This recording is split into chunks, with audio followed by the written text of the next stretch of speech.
11 अक्टूबर है। 11 अक्टूबर को जयप्रकाश नारायण की जयंती मनाने के लिए हम लोग इस विद्यालय के प्रांगण में एकत्रित हुए हैं। लोकनायक के नाम से प्रसिद्ध जयप्रकाश नारायण एक महान स्वतंत्रता सेनानी, समाज सुधारक और राजनेता थे। जयप्रकाश नारायण का आधुनिक भारत के इतिहास में एक अनोखा स्थान है। वे अकेले ऐसे शख्स हैं जिन्हें 3 लोकप्रिय आंदोलन में सक्रिय रूप से भाग लेने का गौरव प्राप्त है। पहला, जीवन को जोखिम में डालकर अंग्रेजों के खिलाफ स्वतंत्रता की लड़ाई लड़ी। दूसरा, 50 और 60 के दशकों में भूदान आंदोलन में भाग लेकर लोगों की सोच बदलने की कोशिश की और बड़े पैमाने पर सामाजिक परिवर्तन लाने का काम किया। 70 के दशक में भ्रष्टाचार और अधिनायकवाद के खिलाफ आंदोलन का नेतृत्व किया। 1965 में उन्हें समाज सेवा के लिए मैग्सेसे पुरस्कार से सम्मानित किया गया। राष्ट्रभूषण सम्मान से भी उन्हें सम्मानित किया गया है और मरणोपरांत देश का सर्वोच्च नागरिक सम्मान भारत रत्न से भी जयप्रकाश नारायण को नवाजा गया है। पटना का हवाई अड्डा जयप्रकाश नारायण के नाम पर रखा गया है। दिल्ली में भी एक बड़े अस्पताल का नाम इन्हीं के नाम पर रखा गया है। तो ऐसे महान व्यक्ति थे लोकनायक जयप्रकाश नारायण। भारत रत्न लोकनायक जयप्रकाश नारायण का जन्म 11 अक्टूबर 1902 ईस्वी को बिहार के सारण जिले के एक छोटे से गांव सिताब दियारा में हुआ था। जब वे 9 साल के थे, पढ़ने के लिए पटना चले गए। वहीं रहकर अपनी पढ़ाई शुरू की और 18 वर्ष की उम्र में उनका विवाह प्रभावती देवी से करा दिया गया। कितने वर्ष की उम्र में? 18 वर्ष की उम्र में। लेकिन पढ़ाई में वे व्यस्त होने के कारण अपनी पत्नी प्रभावती को कस्तूरबा गांधी के साथ गांधी आश्रम में रख दिए। तो हम पढ़ाई कर रहे हैं, तुम गांधी आश्रम में ही रहो। मौलाना अबुल कलाम आजाद के भाषणों का उन पर बड़ा प्रभाव पड़ा। तब उन्होंने पटना कॉलेज से वह बिहार विद्यापीठ में अपना दाखिला कराया और उसके बाद वे पढ़ने के लिए अमेरिका चले गए। अमेरिका के कैलिफोर्निया के बर्कले यूनिवर्सिटी में उन्होंने अपना दाखिला कराया। और एक बहुत बड़ी बात है कि उन्होंने पढ़ाई का खर्च काम करके किया। वहाँ अमेरिका में उन्होंने खेतों में काम किया, होटलों में काम किया, कंपनी में काम किया, तब जाकर अपने पढ़ाई का खर्च वहाँ वो निकालते थे। वहाँ जो के कंपनियों में काम करने के कारण वहाँ के श्रमिकों को बहुत नजदीक से देखा, उनकी परेशानियों को बहुत नजदीक से उन्होंने देखा और उनका मूल विषय था समाजशास्त्र। और कार्ल मार्क्स के समाजवाद का उनके जीवन पर बहुत गहरा प्रभाव पड़ा।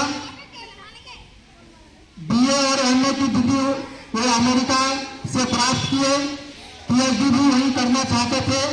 इसी बीच उनकी माताजी के तबीयत खराब होने की सूचना उन्हें आई, तब वह भारत लौट आए। भारत में उस समय गांधी जी के नेतृत्व में स्वतंत्रता संग्राम आंदोलन चल रहा था और भारत लौटने के बाद जयप्रकाश नारायण गांधी जी के साथ स्वतंत्रता संग्राम में कूद पड़े।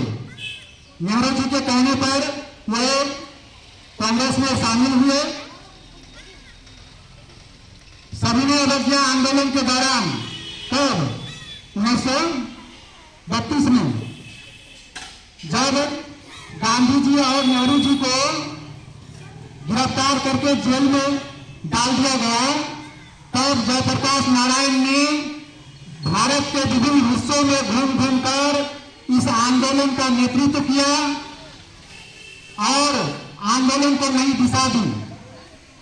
हालांकि ज्यादा दिन वो भी आंदोलन को धार देने नहीं पाए, उन्हें भी गिरफ्तार कर लिया गया और मद्रास जेल भेज दिया गया।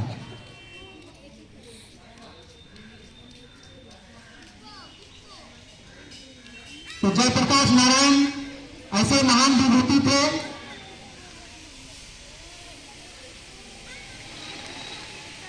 उन्होंने सोचा द्वितीय विश्व युद्ध के दौरान कि क्यों न इस समय का फायदा लिया जाए, अंग्रेजों को भगाने के लिए उन्होंने लोक आंदोलन का शुरुआत किया। इसके तहत उन्होंने अंग्रेजों को मिलने वाली टैक्स नहीं मिले, इसके लिए काम किया और टाटा स्टील कंपनी में मजदूरों का हड़ताल करवा दिया, उनके फैक्ट्री को बंद करवा दिया ताकि अंग्रेजों को स्टील प्राप्त नहीं हो। फिर उन्हें यह कार्य करने पर उन अंग्रेजों के द्वारा उनको जेल में डाल दिया गया। वो 9 महीने के लिए उनको जेल में डाला गया, 9 महीने की सजा हुई। इसीलिए भारत छोड़ो आंदोलन गांधी जी के द्वारा चलाया गया 1942 में, और दिवाली का समय था। उस समय हजारीबाग सेंट्रल जेल में वे थे, कुछ साथियों के साथ अंग्रेजों को चकमा देकर वहां हजारीबाग सेंट्रल जेल से वे भाग गए, मतलब फरार हो गए और वहां से जाकर वह नेपाल चले गए। नेपाल में भी उन्होंने एक संगठन बनाया, आजाद दस्ता नाम का संगठन। उसके बाद वो फिर भारत में आए, ट्रेन में सफर कर रहे थे और पंजाब में फिर उन्हें गिरफ्तार कर लिया गया। पंजाब में गिरफ्तार कर लिया गया, फिर जो है उनको जेल में डाल दिया गया। भारत छोड़ो आंदोलन उस समय चल रहा था। अंग्रेजों ने महात्मा गांधी के समक्ष बातचीत का प्रस्ताव रखा आंदोलन को रुकवाने के लिए। महात्मा गांधी ने कहा कि बिना शर्त पहले जयप्रकाश नारायण और राम मनोहर लोहिया को छोड़ा जाए, तभी हम बात करने के लिए तैयार हैं। तो गांधी जी के यह कहने पर ब्रिटिश सरकार ने जयप्रकाश नारायण और राम मनोहर लोहिया को रिहा कर दिया। जयप्रकाश नारायण महात्मा गांधी और सुभाष चंद्र बोस के मतभेदों को दूर करने का बहुत प्रयास किए थे, लेकिन वे सफल नहीं हो सके। अब देश आजाद हो गया। आजादी के बाद 1965 में सर्वसम्मति से जयप्रकाश नारायण को राष्ट्रपति पद देने के लिए प्रस्ताव दिया गया। कौन पद? देश का सर्वोच्च पद राष्ट्रपति देने का प्रस्ताव दिया, लेकिन वे मना कर दिए। जयप्रकाश नारायण क्या किए? मना कर दिए।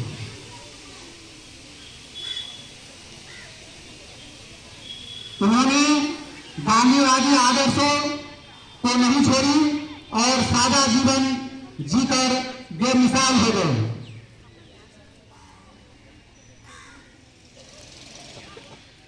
स्वतंत्रता के बाद की कहानी भी, स्वतंत्रता के बाद भी उनका एक आंदोलन चला जिसको हम लोग संपूर्ण क्रांति के नाम से जानते हैं। इंदिरा गांधी की सरकार थी उस समय, कांग्रेस की सरकार। जब उन्हें राष्ट्रपति बनने के लिए कहा गया था, इनकार कर दिए। कहने का मतलब वो राजनीति से संन्यास ले लिए थे। लेकिन जब इंदिरा गांधी की सरकार थी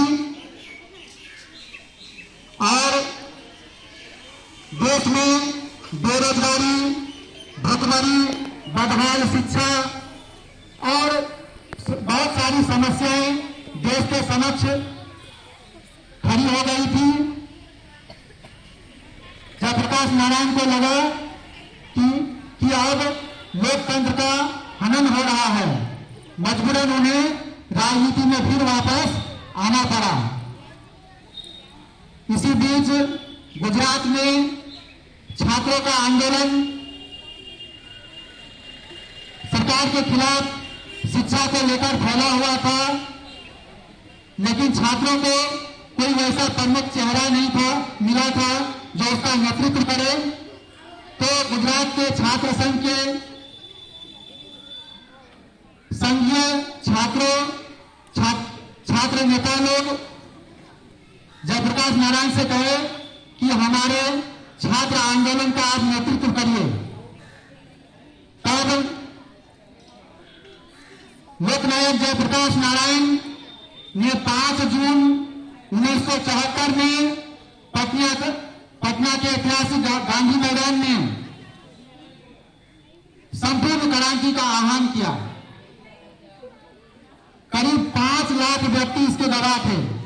उनके भाषण को सुनने के लिए करीब 5 लाख की भीड़ जमी। वहीं से उन्होंने संपूर्ण क्रांति का आह्वान किया। देश में महंगाई, भ्रष्टाचार, बेरोजगारी, बदहाली शिक्षा के खिलाफ देश के युवाओं के साथ संपूर्ण क्रांति चलाया।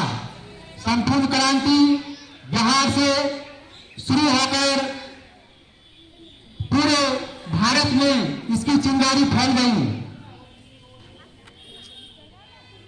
और एक रोचक बात है कि यह छात्र आंदोलन भी कहा जाता है और गुजरात के छात्रों के द्वारा कहने पर, आग्रह करने पर यह आंदोलन का अगुवाई बने, इनका नेतृत्वकर्ता बने। और उस समय हमारे माननीय प्रधानमंत्री श्री नरेंद्र मोदी 25 साल के थे और वह भी इस आंदोलन के हिस्सा थे और उन्होंने गुजरात में इस आंदोलन के मैनेजमेंट का काम किया। यही नहीं, पटना में पटना विश्वविद्यालय का उस समय छात्र संघ का नेता, छात्र संघ का अध्यक्ष लालू प्रसाद यादव थे और महासचिव रविशंकर प्रसाद और सुशील कुमार मोदी महासचिव थे। और संघ में नीतीश कुमार, रामविलास पासवान ये लोग भी थे और ये लोग भी इस आंदोलन के हिस्सा बने। संपूर्ण क्रांति आंदोलन के हिस्सा बने और इसी आंदोलन के तहत मीसा कानून अंग्रेजों के द्वारा लाया गया जो कहते हैं सरकार के द्वारा निशा कानून के तहत पूरे छात्र नेताओं को जेल में डाल दिया गया, जिसमें लालू प्रसाद यादव भी था। जब लालू प्रसाद यादव जेल में थे तभी उनके बड़ी बेटी का जन्म हुआ। कौन कानून के तहत उनको जेल में बंद किया गया था? निशा कानून। इसलिए उन्होंने अपनी बड़ी बेटी का नाम निशा रखा है। जेल में थे उस समय निशा कानून के तहत, इसलिए अपनी बड़ी बेटी का नाम निशा भारती रखा उन्होंने। तो यह आंदोलन, संपूर्ण क्रांति की आंदोलन की लहर पूरे भारत में फैली। पूरे देश के नागरिक इसमें हिस्सा लिए और उस समय के सरकार को उठाकर फेंक दिया, सरकार ही बदल डाली। तो ऐसे महान व्यक्ति थे जयप्रकाश नारायण। आज उनकी देह हमारे बीच नहीं है, लेकिन उनका नाम अमर है। धन्य है यह बिहार की माटी जिन्होंने ऐसे सपूत को जन्म दिया। हम हमेशा उन्हें याद करेंगे और उसकी जयंती पर आज हम उन्हें सत सत नमन करते हैं। धन्यवाद।